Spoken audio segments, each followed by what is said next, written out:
A short story about two people nearly freezing to death. Welcome to Strip Cover Lit, where we squeeze the bigger picture of literature. I'm Aaron Fort, and we are here for another short story discussion, which will appear in three separate playlists here on the channel, four separate playlists here on the channel. Number one being the short story discussion playlist, number two being the George Saunders playlist, number three being a short story by short story playlist of George Saunders' 10th of December, a short story by short story read along for this collection, and fourth being the Reading in a Winter Wonderland playlist here on the channel for December. Now, this video is for the short story 10th of December here on the 10th of December. See what I did there? This video will have three separate sections: a So What Happened portion where we recap the short story itself, a literary criticism section, and finally a writer's corner section. So, what happened? Robin is a bit of a space cadet, and he's got an ongoing battle with his playtime anyway, and he's got an ongoing battle with netherworlders out in the woods slash the field behind his house. On this cold, snowy day, he's suiting up and strapping up with a BB gun, to go make war. But as he steps out into the snow and towards the woods, he notices a single set of footprints.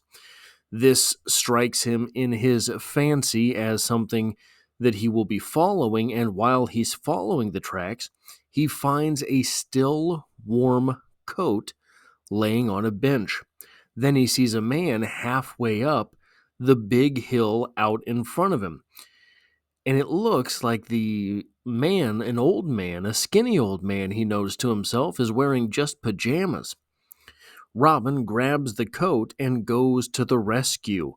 Then we get Eber's point of view, Eber being the old man, as he walks up in the middle of... So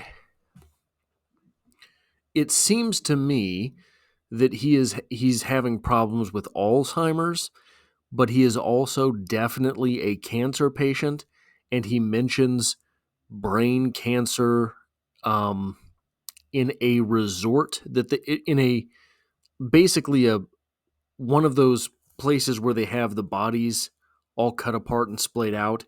He mentions a brain cancer survivor, or not survivor, I guess a brain cancer brain.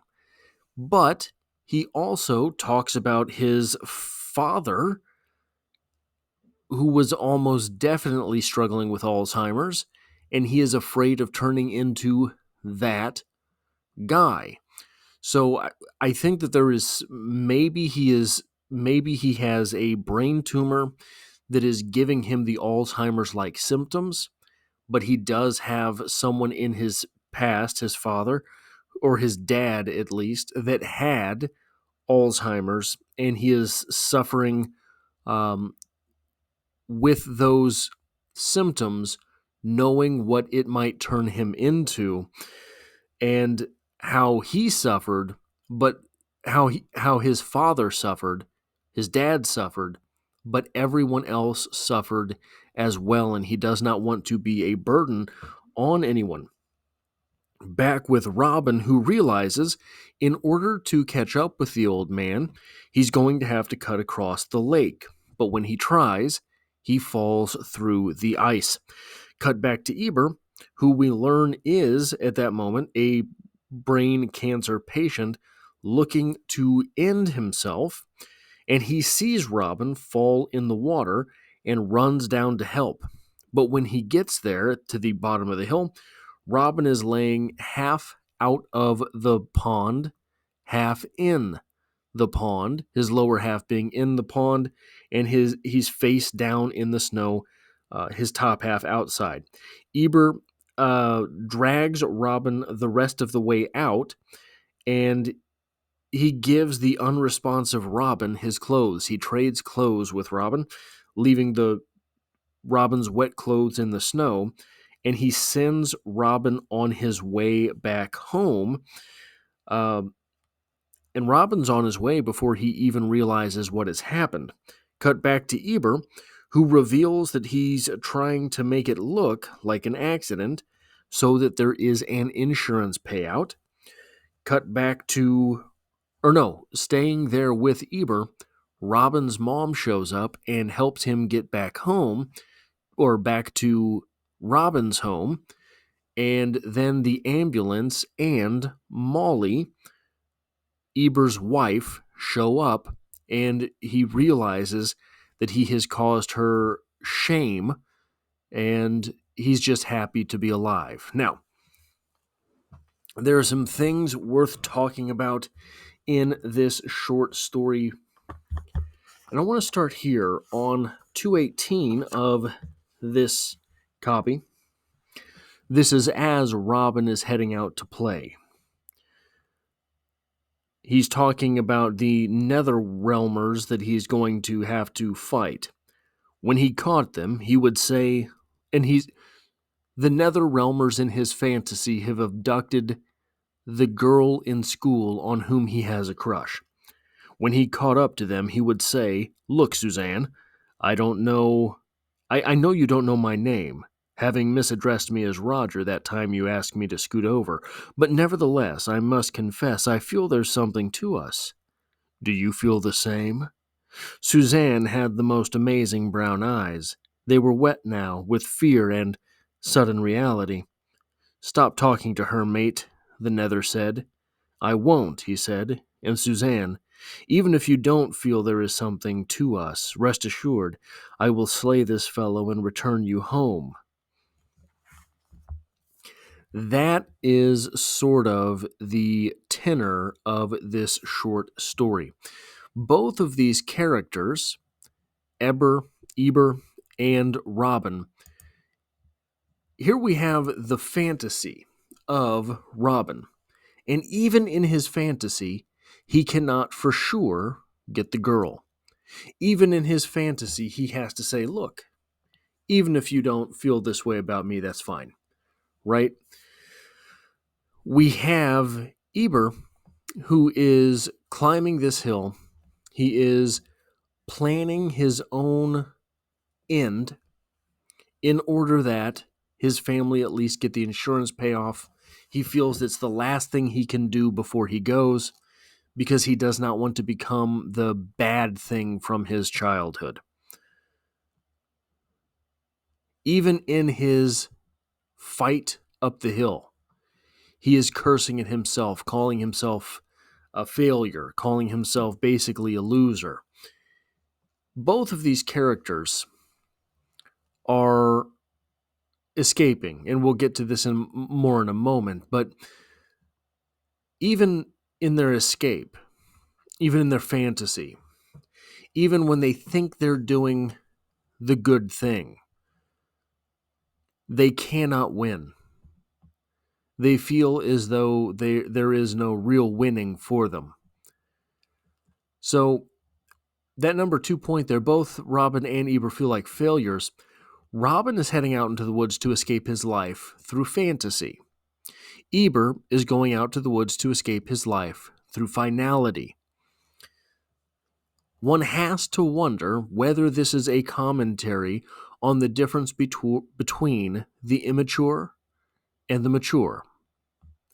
The immature saying, "I will go out to play, and there will be no goodness at the end. I will return home tonight, and I will be the same loser that I left the house." Versus Eber saying, "I'm done. I am a loser. I am not going to be a loser for much longer, because I'm not going to be anything for much longer." And he is heading out in this way for the insurance to pay out. He wants to make it look like an accident so that there is an insurance payout. He feels that that is a way that he can vindicate himself. Someone will be, he feels, better off for his ending than Robin, different than Robin, who he feels he will be better off through the fantasy itself. Is this the difference between immature, going on basically masturbation, what Robin is doing? He is going out to fulfill the fantasy for himself, versus Eber, who is going basically to work, right? The immature versus the mature. I mean, we could call it masculinity if you want. The sort of masculine ideal is that your sacrifice leads to someone else getting better, having something more. Uh, the immature is the masturbatory sort of malaise of fantasy. So is that the difference there, or is the difference this? Hopeful versus hopeless. Robin, look, the boy might be heading out and getting absolutely nothing out of this fantasy. That's almost definitely what's going on there. He's going out to play. But there's hopefulness in his breath. Versus Eber, who kind of feels there's no escape. There's no escape. There's no good ending. So I might as well find some way for someone to get something out of this. If I go through with this thing and it is found to be an accident, then someone gets a payout. Now, here's the thing. Here's the really depressing part. I will allow you either of those interpretations that you want. You want to say that this is the difference between immature, Robin, and mature, Eber. Okay. You want to say that this is the difference between hopeful, Robin, and hopeless, Eber.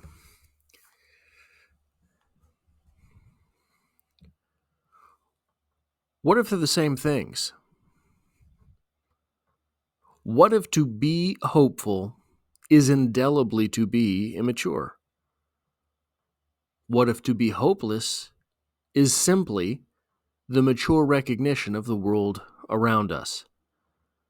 What if that is the case? That's pretty special, huh? That is the type of thing that would make you want to climb a tall hill in the snow. So here's the final thing I want to talk about with the literary criticism section of this story. It doesn't always happen this way, but in this short story, it does feel as if the end is really the point the author is trying to get across. At the end here, we have all of this babble about, where is it? We have all the babble about, well, he might as well live. Why don't I live? Maybe people will have to clean up after me the way that I would happily clean up after them. Maybe I will be mean to people once in a while, but you have to judge me on what I did during the course of the whole thing, right? That seems to be the point of the story. We get a happy ending. We get a happy ending with the kid sort of having a real life win. We get a happy ending with Eber figuring that life is worth going on with. Those are kind of the wins here, right? In that spiel of, hey, I might as well live, baby. This might as well be reality. We might as well go on with this thing. So what if people have to clean me up? So what if people have to put up with me being absolutely vile to them? I get to be alive. During that spiel, he says something about wanting to end everything as selfish. I think that there is a very large gray area there. It feels in this story that Saunders is deciding to moralize at the end of it, which I don't think he's really done a whole lot of moralizing through the rest of these 10 stories, right? This is the final story in 10th of December. There hasn't been there's been characters with moral dilemmas. They've made choices. There has been characters who are philosophizing, but I think that is different than deciding to give your entire collection a happy ending and then moralizing at the end of all of it, right? So it's a very strange thing, I think, to a very strange place to end this short story collection. And maybe I'm wrong. Maybe that's not what's going on there. But I have two Writer's Corner ideas here, too. I want to go back to the very beginning of this short story. And listen to how quickly George Saunders puts you in this world. The pale boy with unfortunate Prince Valiant bangs and cub-like mannerisms hulked in the mudroom closet requisitioned Dad's white coat, then requisitioned the boots he'd spray-painted white. Painting the pellet gun white had been a no-go. That had been a gift from Aunt Chloe. Every time she came over, he had to haul it out so she could look at it and make a big stink about the wood grain. Today's assignation: walk to pond, ascertain beaver dam. Likely would be detained by that species that lived amongst the old rock wall. One thing that Saunders does, maybe better than anyone, is puts you in that world immediately. You don't get a choice. You are in this world with Robin. You are there with his fantasies. You are in the middle of everything that he is thinking, not that he is doing. Everything that he is thinking. And because of that, there's not really a moment to pause. There's not really a moment to say, is Saunders doing this correctly, right? There's not a whole lot of space for breathing in this short story. I think that works much to his advantage, especially that's kind of how he gets away with the fact that basically everyone in his short stories and all of his short stories use the same voice.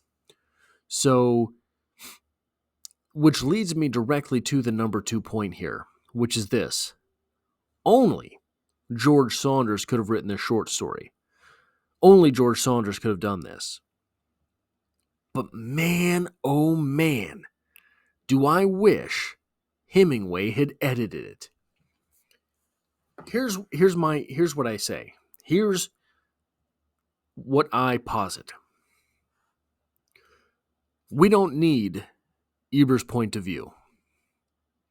We do not need it. Nothing and I don't mean this just because of the moralizing that Saunders does at the end, though I think that does sully the entirety of the short story and maybe even sullies the entire collection a little bit. Here is why I say this. Nothing that George Saunders can put in this short story, as affable as he makes Eber seem, as pathetic as Eber could have been, as much as we might empathize or sympathize with Eber's story, nothing that Saunders could have put into this short story would have made it as personal to every reader as had that character not spoken for himself. What do I mean by that? The moment we find, so there's two possibilities. The moment we find that still warm coat. One, Eber's freezing to death. While people are freezing to death, they go through something called terminal burrowing. Part of terminal burrowing is taking off your clothes. You're freezing to death. Your body gets the sudden rush of adrenaline and blood towards your limbs. People get exhausted. People get hot. For some reason, they take off their clothes. They used to think that a lot of people they found who died of exposure were SA victims. S assault. You see what I'm saying? You can't say everything online like that, but they used to think that a lot of them were SA victims because they'd be naked and their fingernails would be clawed back, right? Their fingernails would be the base of their fingernails would be torn back. Well, it turns out one of the things that people do when they're freezing to death is they take off all their clothes and they try to claw down into the dirt. They burrow, called terminal burrowing. That was a possibility, which would have been absolutely terrifying, right? The moment Robin finds that coat, we can imagine either Eber that we see on the hill is freezing to death, or we know his mission. The moment we find that still warm coat, if he's not freezing to death, we know why he's going up that hill. He is going in order to terminally burrow. Because they think that's one of those things that you do you're out of your mind when it happens. You're not in control of yourself. So that would be part of what happens if you go to purposely end of exposure. Nothing Saunders can put in this short story is as convincing, raises as many of the philosophical and moral dilemma that we can raise on our own. Because if Eber, we stay in Robin's consciousness this whole time, and we're trekking after Eber, and we see him mightily going up that hill, right? Walking his way up that hill. He is silent. That becomes kind of scary. That silent, self-determining individual. And then we're still with old Robin the moment he plunges into the water. And he's thrashing around. And all of a sudden, that character that was on top of the hill is dragging us out of the water. This becomes a much different story. Maybe a more valiant story. Maybe a more heroic story. If we don't have Eber's part of it. That's all I have for this short story. If you like or appreciate what it is that I do here, hitting the like button really does help me out, as it tells YouTube to share this video with other literature lovers. And if you find yourself here by chance but not design, literature is the only thing I talk about on this channel, dropping multiple videos every single week. There's poetry every Monday, and I hope to have you back for the next one.